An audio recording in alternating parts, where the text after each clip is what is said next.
Empezamos. Buenas tardes, mis pequeños. Buenos días, mis pequeños. Buenas noches. No sé a qué horas van a revisar este material ni qué van a hacer. Pero, como lo prometido es deuda, aquí está la clase número 2, en la cual vamos a hacer un repaso general y revisar algunos conceptos claves. Trataré de ser breve, precisa y concisa. El día de mañana en nuestra reunión a las 5 de la tarde en el enlace en vivo en YouTube, vía chat, pueden hacer cualquier pregunta o duda que surja de esta situación. Entonces, lo primero que tenemos que entender es cómo se trabajó la materia o la UDA. Y lo primero que tenemos que recordar es que la materia en toda su extensión la estamos trabajando como un análisis, es decir, una revisión de todas las partes que tiene nuestra historia de México para entender qué demonios o qué situaciones pasaron, y una vez que conozcamos esas partecitas, construir nuestra propia opinión, no hablar sin bases, sino hablar con bases. Sabemos que muchos de los hechos históricos en nuestro país se modifican según quien esté en el poder.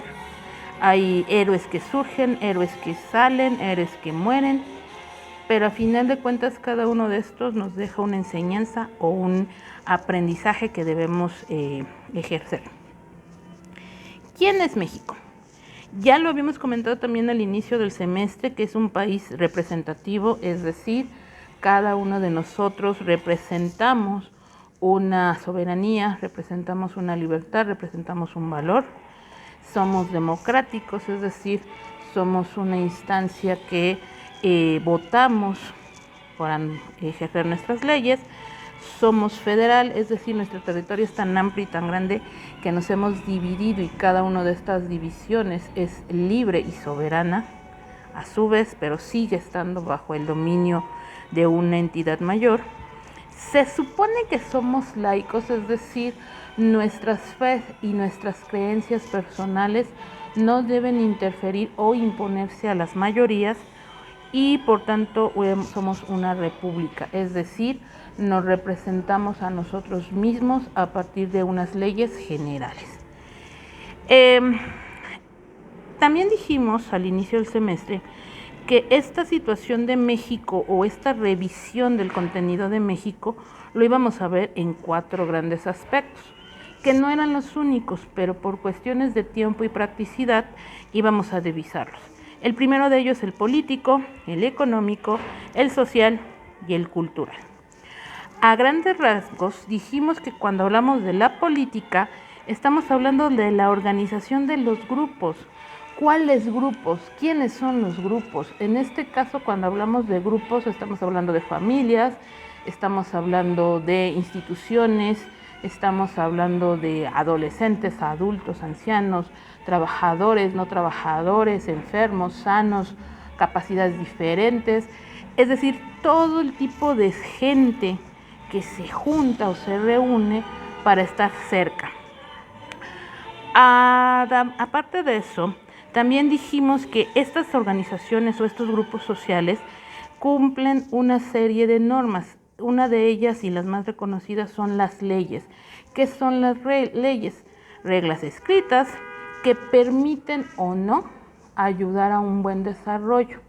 Dijimos que la ley máxima más conocida en el mundo es el famoso Decálogo o los 10 mandamientos, y que en muchos países a partir de estos 10 mandamientos se han elaborado leyes en donde a partir de no matar, no robar, no esto, no lo otro, se han creado códigos de seguridad, códigos de buena convivencia, códigos de salud, etcétera, etcétera, que al final son estas normas o leyes escritas que nos permiten vivir en sociedad. En esta cuestión de la política se incluyen planes y programas de trabajo, estrategias y sanciones, es decir, los castigos cuando no cumples las reglas. Muy pocas veces hablamos de las sanciones, porque no nos gusta que nos castiguen, pero si somos malos ciudadanos o si no cumplimos nuestra parte, tenemos que ser sancionados. Esto nos lleva a una situación bien específica, que es precisamente el poder. ¿Qué es el poder? Es precisamente esta cuestión de ejercer los cánones políticos y lograr un objetivo en común, el bienestar de un grupo social. En este caso, el bienestar del que estamos hablando es el grupo social llamado mexicanos o México. El otro elemento que habíamos comentado en un principio es el económico o el otro rubro. Cuando hablamos del económico estamos hablando de la distribución, de los bienes materiales, de los bienes financieros, de los bienes económicos y los bienes humanos que hay dentro de un país. Más adelantito, en un momentito más, especificaré o explicaré a profundidad de estos elementos. Recordemos que estos elementos nos llevan a lo que se conoce como modelos. El modelo neoliberal, el modelo de mercado libre, el modelo de globalización, el modelo etcétera, etcétera, etcétera, que ya también por ahí ustedes hicieron una tarea en relación a esto y yo sé que quedaron muchas cosas en el aire, también lo vamos a revisar a profundidad. El siguiente elemento es la cuestión social, el grupo social. Cuando hablamos del elemento social estamos hablando de elementos de la superestructura. En un momentito voy a explicar qué es esto. Y que nos ayudan o nos limitan, qué sí podemos hacer y qué no podemos hacer como logros colectivos o como logros en un grupo social. Dentro de estos a veces son escritos, pareciera que son leyes, pero no necesariamente son leyes.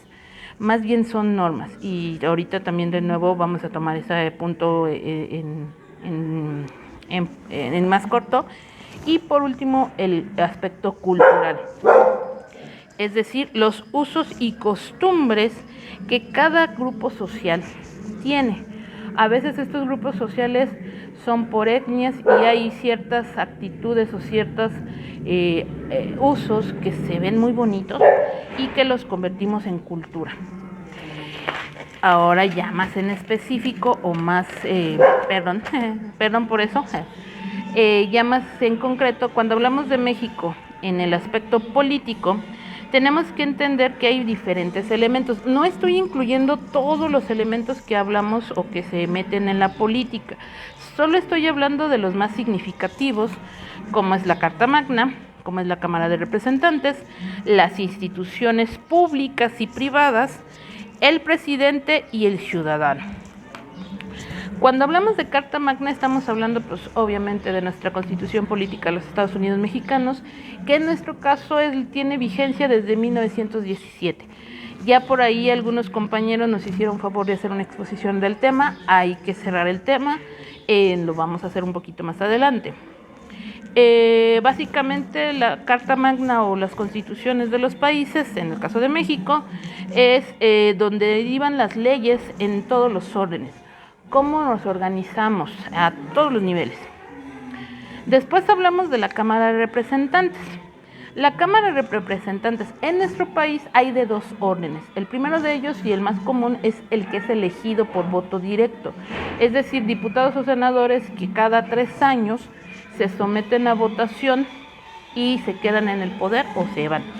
Y tenemos el proporcional, es decir, a través de la estadística, por cada cierta cantidad de población se denomina o se nombra a un representante. En nuestro país estamos que tenemos 500 diputados, es decir, 300 son por votación directa y 200 por situación estadística. Cuando hablamos de instituciones, el siguiente punto desde lo político, estamos hablando de partidos políticos. En nuestro país cada 6 años surgen nuevos partidos, desaparecen viejos partidos, pero digamos que los que se han mantenido desde el surgimiento de esta institucionalidad son el PRI y el PAN, es decir, los conservadores y los liberales o los moderados, dependiendo de cómo le quieran llamar. También tenemos que ya en nuestro país actualmente está la cuestión de las asociaciones civiles, es decir, grupo de personas que se organizan para de alguna manera a partir de su situación o de su circunstancia tienen la posibilidad de llevarnos más allá. En el caso del presidente, que es el otro personaje que por ahí tenemos, es que es un señor, hasta ahorita no ha habido una señora, es un señor que es elegido por alguna institución para ser parte de una contienda, una adquisición de votos, y a partir de estos votos llega a ser presidente. Y el ciudadano promedio, que en nuestro país, a diferencia de otros países, para ser ciudadano necesitas tener 18 años y haber nacido en el país. Al tener estos 18 años se supone que tú tienes derechos, ¿sí?, que casi siempre los exigimos, pero también tienes obligaciones. Y la mayoría de los ciudadanos nuevos desconocen o no quieren ejercer sus obligaciones. Entonces por ahí hay que tener mucho cuidado con eso. Siguiendo con esta línea de los 4 elementos que dijimos que íbamos a revisar, el siguiente elemento, el segundo elemento, es el elemento económico, en el cual tenemos la infraestructura, recursos financieros, recursos monetarios, recursos materiales y recursos humanos. Cuando hablamos de infraestructura o superestructura, que van a ser términos muy comunes, estamos hablando de todos aquellos elementos en la infraestructura que ayudan a que una sociedad camine. En este caso es todo eso que se ve: los caminos, los puentes, las vías férreas, las vías terrestres, las vías aéreas, por mencionar algunas. Y como bien apunto aquí, es lo que se puede ver, contar y vender para obtener recursos, para poder ejercer el poder, es decir, para poder cumplir los planes o programas que se tienen pactados desde lo político. A partir de esos recursos económicos, o a partir de que hay liquidez, por así llamarlo, hay los recursos financieros. Un país sano tiene buena credibilidad. Al tener buena credibilidad o ser creíble, tiene la posibilidad de que solicite un préstamo y se lo piden, se lo dan. Esos son recursos financieros. Los recursos financieros en nuestro país son los créditos que nosotros podemos adquirir con instituciones privadas, bancos, públicas, Fondo Monetario Internacional, por ejemplo, personales, por ejemplo, pedirle un préstamo directamente a la reina Isabel, o globales, pedirle un crédito al gobierno de China. Entonces, estos créditos a veces son sustentados con pagarés. Dicho de otra manera, son sustentados con la producción de algún producto de nuestro país o con la modificación de alguna ley. Después tenemos los recursos monetarios, es decir, el dinero constante y sonante que hay en un país. Normalmente en México no tenemos la costumbre del ahorro, pero sí tenemos dinero circulante que cubre las necesidades. A esto se le llaman recursos monetarios, es la moneda circulando. Cuando hablamos de recursos materiales, estamos hablando de los recursos renovables, de esas cositas que por ahí están, como es la materia prima, los metales preciosos, el agua, el aire, la tierra, las maderas. Actualmente, por ejemplo, en el sur del país tenemos el gran problema de que se nos están yendo mucho los recursos, como es el litio, como es el cobre, como es el zinc, que a nivel internacional pues se ocupan para la construcción de ciertas tecnologías, pero que nosotros no producimos esas tecnologías. Y por último tenemos los recursos humanos, es decir, una mano de obra.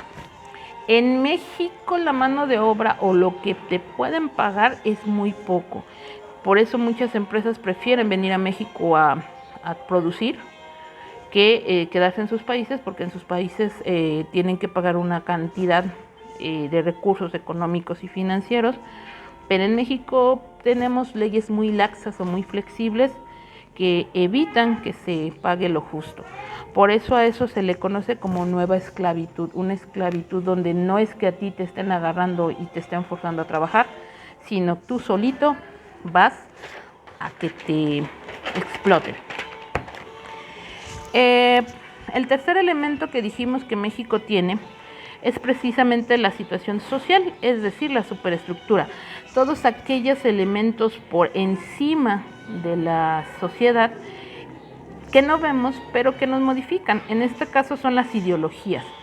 Y en estas reglas, a veces escritas, a veces no escritas, pero que tienen esta situación de ser obligatorias, nos hacen que los grupos sociales sean diferentes.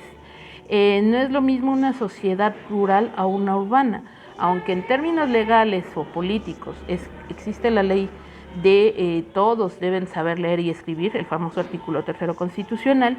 Lo cierto es que desde el punto de vista de lo social, no todos lo pueden hacer porque no todos tienen el acceso a la educación, por ejemplo. Entonces, a partir de estas reglas escritas que fomentan la unión de los grupos sociales, tenemos algunos elementos que surgen de lo social. Estamos hablando de educación, migración, empleo, desobediencia social y religión.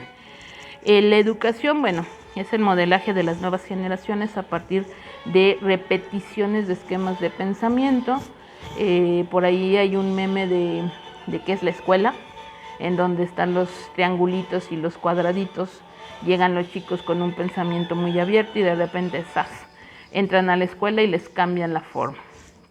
En la migración estamos hablando que es el cambio de residencia por necesidades personales, muchas veces de ellas por cuestión de cubrir necesidades personales, que también lo vamos a revisar más adelante.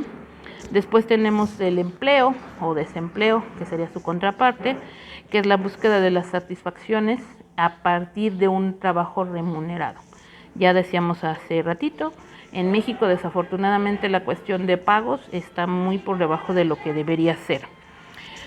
Cuando hablamos de desobediencia social, no estamos hablando de anarquía, sino de ciertos hábitos sociales para no cumplir las leyes.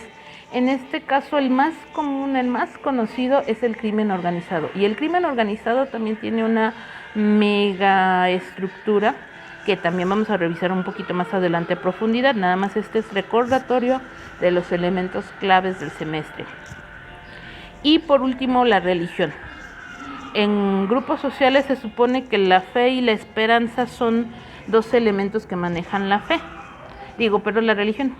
Y esto lo hacen con vista a unir a los grupos sociales. Desafortunadamente no siempre se puede o no siempre se logra.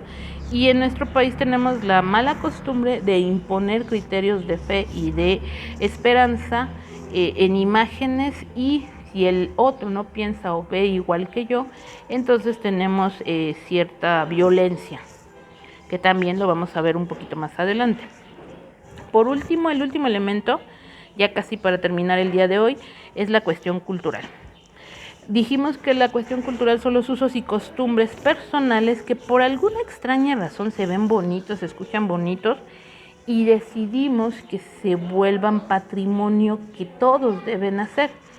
En este caso, por ejemplo, yo les pongo este ejemplo muy conocido, la famosa celebración de Día de Muertos.